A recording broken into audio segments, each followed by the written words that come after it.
দেশ বিদেশের বাছাই করা খবর নিয়ে সর্বদাই সত্য সন্ধানী ই নিউজ ভারত। নমস্কার, ই নিউজ ভারতে আপনাদের সকলকে স্বাগত। শুরু করছি ওয়েদার আপডেট। আলিপুর আবহাওয়া দপ্তরের পূর্বাভাস অনুযায়ী আজ দক্ষিণবঙ্গ জুড়ে অতি ভারী বৃষ্টির কমলা সতর্কতা।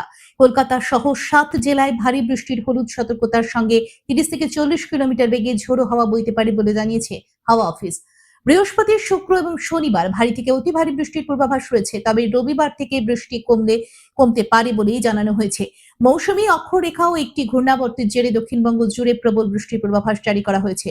আজ 3 জেলাতে অতি ভারী বৃষ্টির কমলা সতর্কতা। পূর্ব ও পশ্চিম মেদিনীপুর এবং বাঁকুড়া জেলাতে অতি ভারী বৃষ্টির আশঙ্কা। কলকাতা সহ 7 জেলায় ভারী বৃষ্টির হলুদ সতর্কতা। উত্তর দক্ষিণ 24 পরগনা, পশ্চিম বর্ধমান, কলকাতা, হাওড়া, ঝাড়গ্রাম, পুরুলিয়ায় ভারী বৃষ্টি সঙ্গে হালকা থেকে মাঝারি বজ্র বিদ্যুৎ সহ বৃষ্টির হলুদ সতর্কতা জারি করা হয়েছে সব জেলাতেই।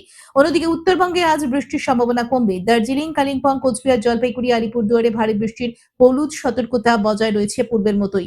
শুক্রবার সব জায়গাতেই বিক্ষিপ্তভাবে বজ্রবিদ্যুৎ সহ হালকা বৃষ্টির সঙ্গে 30 থেকে 40 কিলোমিটার বেগে দমকা বাতাস বইতে পারে। রবিবার কোনো সতর্কতা থাকবে না উত্তরবঙ্গে। বৃষ্টির পরিমাণ এবং ব্যাপকতা কমবে।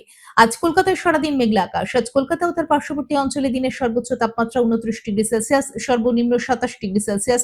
বাতাসে আপেক্ষিক আর্দ্রতার পরিমাণ 82%, অনুভূত তাপমাত্রা 37 ডিগ্রি সেলসিয়াস। আজকের বৃষ্টিপাতের পরিমাণ 2.7 মিলিমিটার। ব্যুরো রিপোর্ট, ই নিউজ ভারত।